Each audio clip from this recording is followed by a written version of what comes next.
Bonjour à tous et bienvenue dans ce labo test, dans mon labo test de dashcam. Et oui, je suis un grand malade. Voilà, on est en fait dans ma voiture de société dans laquelle j'ai plusieurs dashcams, hein. J'en ai une sur chaque côté. Donc là on a une G1WH, de l'autre côté on a une G1WC, G1WCB plus précisément.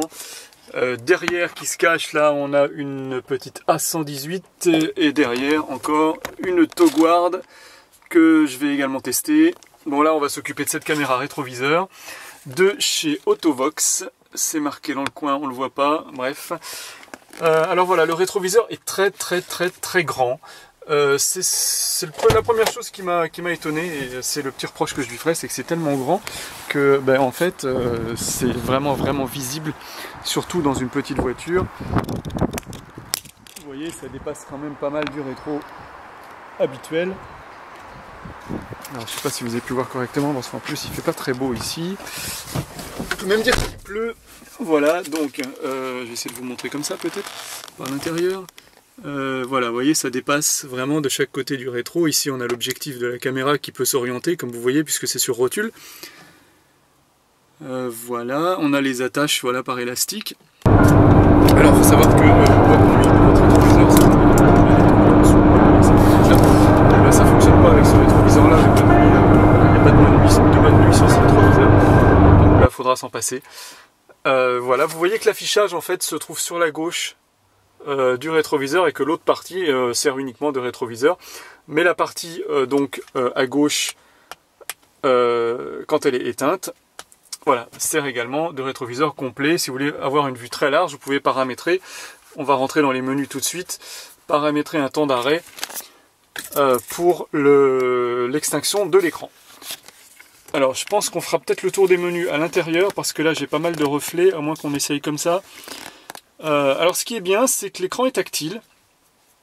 Donc la prise d'alimentation, vous voyez, elle est au-dessus. Vous avez à côté la possibilité de brancher la caméra de recul. Moi je ne l'ai pas branchée actuellement. La caméra, la qualité vidéo de la caméra de recul est très mauvaise. C'est vraiment pour se donner une aide à la conduite, mais c'est tout, hein. C'est vraiment très mauvais. La résolution est très faible, franchement c'est pas terrible. Voilà, donc c'est pour moi peut-être plus un gadget, vous verrez l'usage que vous en ferez. Est-ce qu'on essaie de rentrer dans les menus avant que je tombe en panne de batterie sur l'appareil photo? On va essayer. Sur le menu principal, ici, je sais pas si vous le voyez, parce que là, tel que j'ai... Voilà, on va le mettre comme ça. On a un bouton pour protéger la vidéo en cours. On a en haut à gauche le temps de vidéo qui s'enregistre. Moi, j'ai sélectionné 10 minutes par vidéo, après ça cycle. On a à droite l'information de niveau de batterie. Bon, là, on est en charge. Mais quand c'est débranché, on voit le niveau de batterie. Vous voyez, là, bon, bah là, vous devriez voir correctement, mais on voit pas bien. Voilà, donc pour rentrer dans le menu, il suffit d'appuyer sur menu. Et là on a photographie, il y a pas mal de reflets, c'est un peu chiant là de filmer ça, il y a pas mal de reflets. Photographie, détection de mouvement, alors ça, détection de mouvement vous oubliez, c'est nul sur les dashcams, ça sert à rien. Ça c'est pour formater la carte SD. Ici c'est pour rentrer dans les paramétrages, settings, moi j'ai tout mis en anglais, je préfère. Mais vous avez le français qui est disponible. Ici c'est pour couper le micro ou pas. Voilà, ici c'est pour aller dans la lecture des vidéos, donc le playback, c'est-à-dire voir les vidéos enregistrées. Donc là on a les vidéos enregistrées en mode normal ou en mode urgence, emergency. Emergency c'est le mode parking qu'on verra tout à l'heure. Voilà, ça c'est une vidéo que j'ai enregistrée tout à l'heure, en mode parking.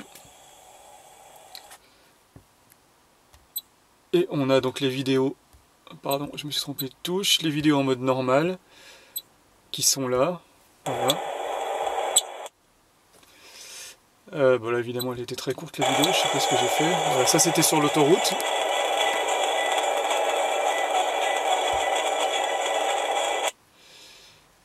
Qu'est-ce que je peux vous montrer d'autre? Donc les paramètres, on va rentrer dans les paramètres. Alors, vous n'allez pas voir grand chose, hein. Je suis désolé, c'est pas facile de filmer ce truc là avec les reflets du rétroviseur. Movie Mode, on a donc la résolution que vous choisirez. L'idéal c'est le 1920 par 1080 30 fps. donc 30 images par seconde. Ne prenez pas le 2304 par 1296, vous n'allez pas gagner vraiment en netteté d'image, mais par contre vous allez augmenter considérablement la taille des fichiers et donc réduire l'autonomie de la carte SD. On peut choisir la qualité vidéo super fine ou fine. On peut choisir le temps d'enregistrement de chaque fichier vidéo entre 1 minute jusqu'à 10 minutes. Moi j'ai mis 10 minutes parce que c'est mieux en fait quand vous avez quand il se passe quelque chose sur la route et que vous voulez l'enregistrer, vous allez appuyer sur... On va revenir en arrière, on va se mettre en mode normal, en mode enregistreur. Vous allez appuyer sur le Video Protect ici. Ça va permettre de protéger la vidéo en écriture. Ce qui fait qu'elle ne s'effacera plus puisque quand la carte est pleine, c'est la vidéo la plus ancienne qui va être écrasée par la dernière. Voilà, ça vous permet de conserver le fichier. Donc si vous mettez que 1 minute de temps de vidéo par vidéo, en fait, si vous mettez que 1 minute et que toutes les minutes ça vous crée un nouveau fichier, et ben si vous appuyez sur le bouton, mettons au début, par exemple à la 4e ou 5e seconde de votre fichier, ben vous allez verrouiller votre fichier au bout de la 4e ou 5 secondes, mais vous allez perdre ce qui s'est passé avant. Donc vous allez perdre l'information que vous voulez sauvegarder. Donc il vaut mieux prendre 10 minutes pour être sûr que quand vous allez appuyer sur le bouton de sauvegarde, que vous n'allez pas perdre le fichier. Je vous conseille néanmoins pour les événements importants comme un accrochage réel, vraiment de vous arrêter, d'enregistrer la carte SD quelque part si possible, ou éventuellement si vous avez un doute, ben, carrément de couper la caméra de manière à ce que la carte SD ne s'efface plus. Sauf si vous avez un quart d'heure pour rentrer chez vous, laissez-la allumer. Mais par contre, si vous avez beaucoup de route, pour éviter l'effacement, je vous conseille de débrancher la caméra. Voilà, on va retourner à nouveau dans les menus. Je vais essayer de faire assez vite, je suis déjà à 6 minutes de vidéo, Amazon limite à 10 minutes. Movie off time, ça veut dire... Alors vous aurez la traduction en français quand vous choisirez français. C'est le temps d'extinction... movie off time, voilà, c'est le temps d'extinction de l'enregistreur quand vous coupez le contact. Donc là, moi j'ai choisi 10 secondes, ça enregistre 10 secondes. À partir du moment où j'ai coupé le contact, vous pouvez enregistrer jusqu'à 3 minutes. Par contre, il faut savoir que la batterie intégrée dans le rétroviseur, elle est pour moi trop faible. Vu la taille du rétro, on aurait pu mettre une plus grosse batterie parce que franchement, il n'y a pas beaucoup d'autonomie. Et plus la caméra, la batterie va s'user, et moins il y aura d'autonomie. Donc comptez vraiment pas dessus pour qu'elle fonctionne quand le contact est coupé. Ça marchera pas. Voilà, donc mettez 10 secondes, pas plus. Ensuite, on était dans Movie Mode. On a dans Still Capture, la seule chose qui peut être intéressante, parce qu'on va pas s'en servir d'appareil photo. Still Capture, c'est appareil photo. Ce qui peut être intéressant, c'est Exposure. Donc exposition, moi j'ai mis sur -1. Je réduis volontairement la luminosité. Pourquoi? C'est parce qu'en photo, plus on réduit la luminosité et plus on va augmenter le shutter, c'est-à-dire la vitesse de prise de vue. C'est-à-dire que plus la vitesse de prise de vue est rapide, plus votre image sera nette dans les mouvements. C'est-à-dire que quand vous allez croiser une voiture ou quand une voiture va vous doubler, il va y avoir un flou qui va se créer évidemment logiquement. Et bien, ce flou va être réduit. Plus vous allez réduire la luminosité et donc plus vous allez réduire le temps de prise de vue. Voilà, ça donc je fais toujours ça sur mes dashcams, je réduis un petit peu, quitte à avoir des images un peu plus sombres, on va gagner énormément en identification de lecture de plaques en mouvement. Voilà, ça c'était la petite parenthèse pour ça, et donc le reste n'y touchez pas dans Still Capture. Dans General Setting, on a possibilité d'activer ou désactiver le bip. Power Off. Ça, c'est si vous n'êtes pas en mode enregistrement, vous décidez au bout de combien de temps la caméra va s'arrêter. Bon, moi j'ai mis jamais, parce que pour mon test, j'ai pas envie qu'elle se coupe toute seule pendant que je vous montre ce qui se passe. Clock Setting, ça permet de régler l'heure.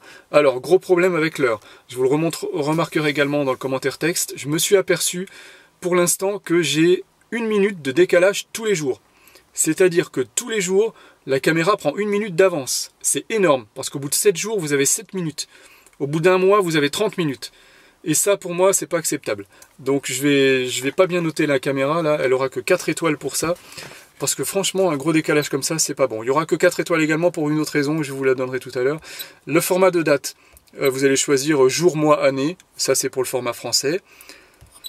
Ensuite, vous avez Select Stamp Format. Ça, c'est ce que vous voulez voir affiché en bas à gauche de vos vidéos. Vous voulez voir soit la date ou la date avec le logo. Donc moi, j'avais mis date plus logo pour vous montrer. Et ben là, je vais remettre que date parce que le logo Autovox, je m'en moque un peu. J'ai pas envie trop de le voir sur la caméra. Le langage, c'est là que vous choisissez votre langue. Moi, j'ai mis anglais. Flicker, ça c'est la fréquence, chez nous c'est 50 Hz, c'est la fréquence des illuminations de rue, c'est pour éviter que vous ayez des clignotements dans la vidéo, donc vous mettez sur 50 Hz.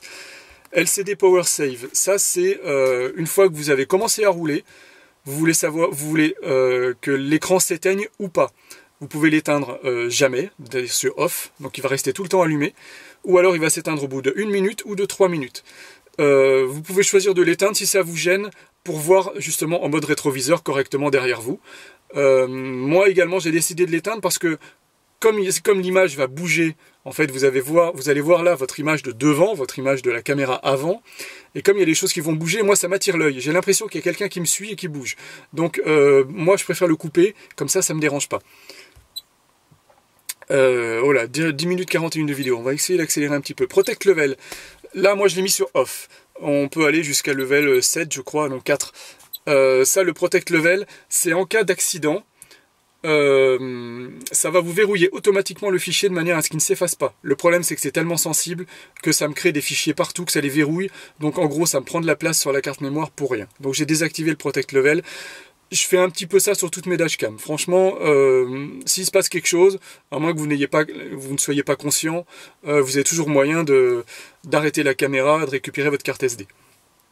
Ou même de verrouiller manuellement. Parking monitoring, ça pourrait être très intéressant. C'est le mode parking. C'est-à-dire que quand vous allez couper le contact, votre caméra va s'éteindre. Et il va y avoir une détection de choc qui va être activée uniquement, donc ça va consommer très peu de batterie. Et dès qu'il va y avoir un choc, quelqu'un qui va se louper en se garant, ou quelqu'un qui va vraiment vous rentrer dedans, la caméra va enregistrer. Alors, ça pourrait être très bien, sauf que ça n'enregistre que 8 secondes. 8 secondes, c'est pas assez. Quelqu'un vous rentre dedans, qu'est-ce qu'il va faire pendant 8 secondes? Il va regarder ce qui se passe, il va regarder si vous avez abîmé la voiture, mais pour l'instant, il est encore contre vous. Donc, quand il va remonter dans sa voiture et repartir, les 8 secondes seront écoulées et vous n'allez pas voir sa plaque d'immatriculation. Ça, c'est dommage, ça aurait pu être un bon mode. J'ai une autre caméra, la Togward, qui est derrière, là, que je vous ai montré tout à l'heure, qui a le mode parking, mais qui, lui, dure 30 secondes. Ça, c'est nettement mieux.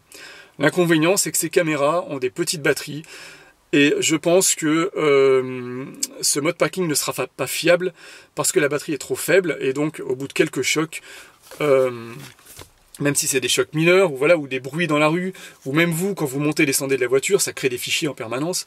Du coup, la batterie tient pas. C'est dommage. Si vous voulez vraiment un vrai mode parking, prenez des caméras de marque type Luca, Blackview, Thinkware. Ça, c'est des très bonnes caméras, mais très chères. Mais elles ont des vrais modes parking puisqu'elles sont branchées sur la batterie en même temps. Alors que là, on n'est pas branché directement sur la batterie, on est juste branché ici, sur la prise allume-cigare, ou alors sur le 12 volts après contact, en fonction de comment vous avez branché. On continue, on va se dépêcher. Le reset, c'est pour réinitialiser la caméra. Le firmware version, c'est les versions logicielles. Voilà, on a fait le tour des réglages. Pour lancer le mode roulage, enregistrement, il suffit de cliquer là, en fait. Voilà, et là, on passe en mode route. Et ça va enregistrer automatiquement, vous avez le temps d'enregistrement qui s'affiche en haut en rouge. Voilà, on a bien fait le tour là. Je vais vous montrer un petit extrait que j'ai enregistré tout à l'heure dans la voiture. Vous allez vous rendre compte que le son est très saturé parce que le micro est trop sensible. Alors c'est l'inconvénient de cette caméra, le micro est très sensible, du coup ça sature énormément. Moi je parlais pas très fort, ma voix est saturée, les bruits routiers sont un petit peu saturés, voilà. Donc c'est un peu le petit inconvénient. Pourquoi je mets 4 étoiles? C'est aussi à cause de ça et aussi à cause du mode parking. Voilà, je vous montre le petit extrait tout de suite. Voilà, alors nous voici donc maintenant dans la voiture avec ce test réel en roulage. Vous allez pouvoir entendre la qualité sonore du micro, pas forcément la qualité audio, mais surtout le volume sonore par rapport au bruit de la route. Là, je suis actuellement à 90 km/h environ. Donc voilà, vous allez voir également les surinscrits, les affichages OSD, c'est-à-dire les écritures par-dessus la vidéo, notamment la date et l'heure, etc. Donc voilà, c'est surtout pour vous montrer ça que j'ai fait cette petite séquence vidéo en direct. Je suis désolé parce que là il pleut, donc ça va pas être terrible au niveau de l'image. En même temps, la qualité de l'image, vous ne pouvez pas l'avoir sur Amazon puisque les vidéos sont très compressées par Amazon. Vous aurez juste donc un aperçu de ce qui peut se passer au niveau bruit, son, environnement et au niveau inscription sur la vidéo. C'était juste pour ça que je voulais vous montrer ce petit extrait. Retour au test. Voilà, alors maintenant on va conclure ce test. Je vais vous parler un petit peu de la caméra de recul que j'ai pas installée. Voilà, alors elle s'installe en fait derrière une plaque d'immatriculation. Vous imaginez ça, c'est votre plaque d'immatriculation. Vous allez simplement, vous voyez, il y a une petite plaque autocollante de double face de chaque côté. Vous pouvez orienter un peu la caméra. Et ben il suffit simplement, votre plaque d'immatriculation est comme ça, il suffit simplement de la glisser derrière. Comme ceci, voilà, donc elle va être glissée, collée derrière la plaque d'immatriculation, vous voyez, comme de cette façon-là. Alors après, bien entendu, vous pouvez la fixer autrement comme vous voulez, hein. Si vous voulez faire des trous dans la plaque, il n'y a pas de souci, hein. Vous pouvez la mettre en dessous, voilà, vous la mettez où vous voulez. Mais elle est prévue pour être glissée derrière la plaque d'immatriculation. La connexion, il y a un petit câble ici avec un 3 pins ou 4 pins, je sais plus, je vois pas trop, 4 pins, qui vient se connecter ici sur le grand faisceau câble qui est livré. Ensuite, à l'autre bout, vous allez brancher là sur la caméra, donc sur le rétroviseur, et ça c'est à brancher sur votre feu de recul. En fait c'est un moins plus 12 volts. Alors après bien entendu, soit vous décidez de le brancher sur le feu de recul, ou simplement mettez simplement un interrupteur plus 12 volts pour l'allumer quand vous voulez. Vous avez le choix. L'idéal c'est quand même de mettre sur le feu de recul pour la caméra de recul. Donc très simple, hein, le plus sur le rouge et le moins sur le noir. Le noir vous pouvez prendre une masse n'importe où, le plus vous prenez ça sur le fil d'ampoule de feu de recul tout simplement. Voilà, il faut être un petit peu bricoleur pour faire ça. Si vous n'êtes pas bricoleur, on va demander à un petit garagiste de le faire, il le fera sur la caméra. Voilà, dans le kit on trouve, et ça c'est à brancher sur votre feu de recul. En fait c'est un moins plus 12 volts, beaucoup plus élastique pour les gros. Soit vous décidez de le brancher sur le feu de recul, ou simplement mettez simplement un interrupteur plus la notice. Alors la notice, il n'y a pas grand chose dedans, il n'y a pas les infos que j'ai cherché de mettre sur le feu de recul pour la caméra de recul. Notamment le temps d'enregistrement sur le moins, sur le noir. Le noir, vous pouvez prendre une masse. Vous en apprendrez bien plus en regardant cette vidéo sur le fil d'ampoule de ici on a le câble allume-cigare. Voilà, faut être un petit peu bricoleur pour faire ça. Si on n'est pas bricoleur, ça c'est très bien, c'est encore plus discret que la prise droite pour la mettre sur le rétroviseur. Voilà, dans le kit on trouve, moi j'avais une prise droite dans la voiture parce que c'est ce que j'avais sous la main, je voulais pas tout recabler dans cette voiture-là. Qui sont beaucoup plus élastiques pour les gros rétroviseurs. Standard. On trouve voilà une petite note. Vous pouvez très bien la notice. Alors la notice, il n'y a pas grand chose dedans, il n'y a pas les infos que j'ai cherché, que je voulais trouver. Notamment le temps d'enregistrement sur un mode parking, c'est pas indiqué. Vous en apprendrez bien plus en regardant cette vidéo. Ici on a le câble allume-cigare qui se termine par une prise coudée, ça c'est très bien, c'est encore plus discret que la prise droite pour la mettre sur le rétroviseur. Moi j'avais mis une prise droite dans la voiture parce que c'est ce que j'avais sous la main, je voulais pas tout recabler dans cette voiture là. Voilà, une prise allume-cigare standard. Vous pouvez très bien décider de couper... non pardon, j'ai une bêtise, non vous coupez pas. Vous coupez pas parce que là c'est du 12 volts, mais ici ça sort en 5 volts. Donc si vous voulez vous passer de l'allume-cigare, il faut acheter un câble spécifique qu'on appelle un hardwire. En français câble dur, mais ça veut rien dire comme traduction, c'est pour vous dire ce que j'ai dit en anglais. Un hardwire, ça permet de brancher directement sur 12 volts sans passer par une prise allume-cigare. Par contre 12 volts après contact, parce qu'il faut que la caméra démarre quand vous démarrez, s'allume quand vous démarrez, pardon, et se coupe quand vous coupez le contact. Voilà, mais ce sera tout pour ce test. J'ai fait très long, j'espère que ça va passer sur Amazon. Je vous montre la boîte vite fait, très bien protégée, pas de soucis. Voilà, une belle boîte qui peut très bien s'offrir, il n'y a pas de souci. Voilà, je vous dis à bientôt pour un prochain test et pour un prochain test de dashcam.